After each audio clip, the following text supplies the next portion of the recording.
Johnson County Disciples for a number of years, and I was a founding pastor of the Community Church of Shawnee Mission.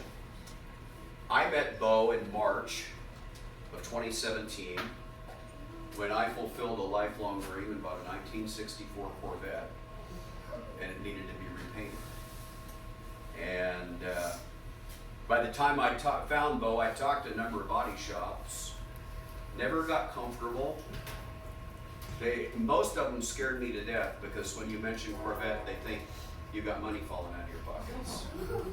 I got 4 kids and 2 of them are still in college, and I definitely don't. But I got comfortable with Bo right away. Went up, visited him at the house twice. He came down to my house, spent the afternoon. We sat out on the driveway and talked about the car and a lot of other stuff. And then I had it moved over there, and he started to work on it.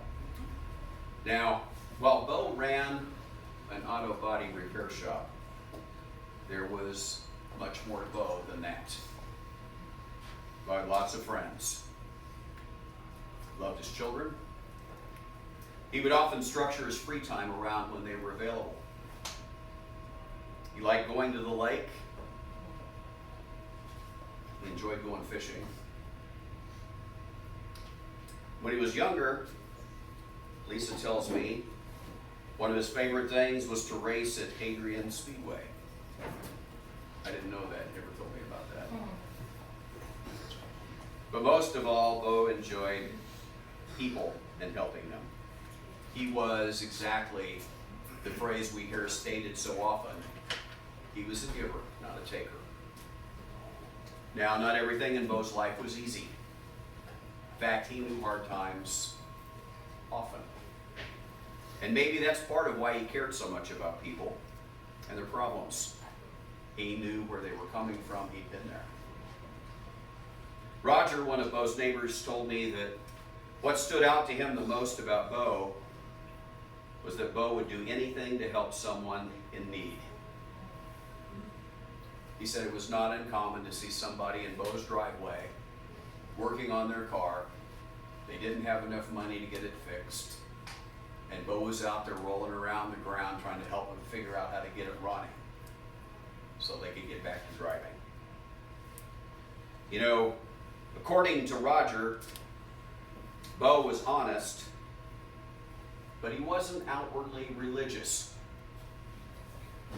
He had no use for dishonesty or lying. Had absolutely no tolerance for people running around on their spouses. Bo lived his faith much more than he talked about it. Another of Bo's friends, Jerry, told me a number of things as well. During a low period for Bo, Jerry let Bo use his garage for an entire year. And overall, that went pretty good, but as I listened to Jerry, I couldn't help but think that these two kind of sounded like the odd couple. And I'll let you guess who Oscar Madison was. At the end of every day, Jerry would go out into that garage and want to clean up and put everything away. And Bo would get aggravated because he was right in the middle of something. He wasn't finished, couldn't find what Jerry put away.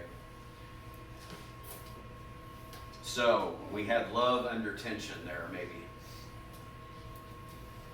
Now, Bo painted Jerry's Mustang and forever left him in his phone as Jerry Pony.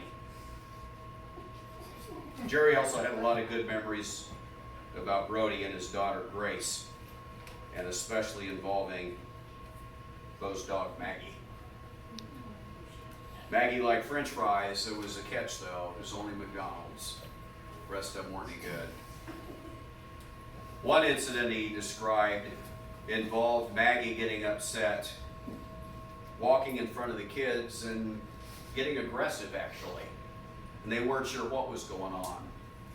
And then they figured it out. There was a possum in the ditch right in front of the kids were playing. Maggie was protecting the kids. Now, I remember Bo adjusting to Maggie being gone. That night we talked about taking a trip to the lake and about fishing. I'm a fishing tackle salesman during the day. talked about cars. He never mentioned Adrian, but we talked about Lakeside Speedway a lot because I like to go out there. But that night we didn't talk about dogs. There was a gentle, caring side to Bo that was an important part of his personality and his life, but he didn't share it often. And if he did, he was very careful who he shared that with. Lisa remembers early in her relationship, and I'm talking about the wicked stepmother back there.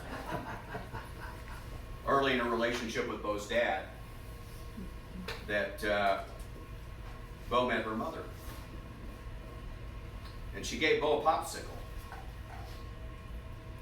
He never forgot that. Little things.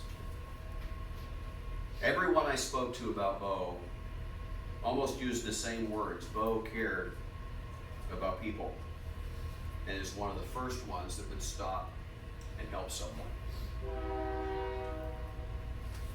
Lisa said the thing she enjoyed the most about Bo was his laughter and his sense of humor. I get that. It's pretty ornery, that's for sure. I got a couple of scary phone calls about my car. About 30 seconds into the wild story, he's like, I'm just joking. Everything's fine.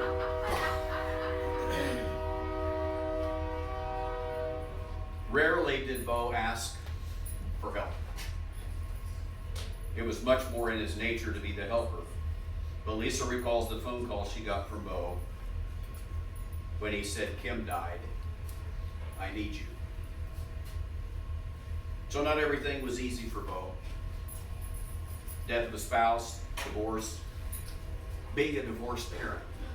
It's a tough job. But today is a day that we celebrate Bo's life and his goodness, not to focus on the challenges that we all face. Bo had a lot of good friends. He made an effort to be helpful. Bo made his children his highest priority. And as Jerry said, Bo was my buddy. He had a good soul. So as we're wrapping up our Thanksgiving events this past week and preparing for Christmas, I want to leave an image in your mind. Don't know how many of you know this, but this speaks to his character. You see, in one of Bo's circles, Bo was known as Pastor Bo. Pastor Bo.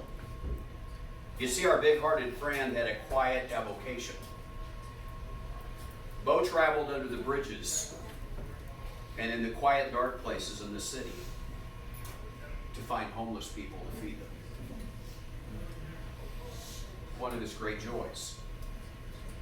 There are many things we can take as useful from Bo's life. But a strong encouragement to all of us is this. Let your pain and your challenges push you to be a better person. The choice is up to each one of us. A retired minister who I served with many years ago told me this. He said one of his favorite images of Jesus, Luke describes in the book of Acts. He said Jesus went about doing good, as Bo did. We should all make an effort to do likewise. Let us pray.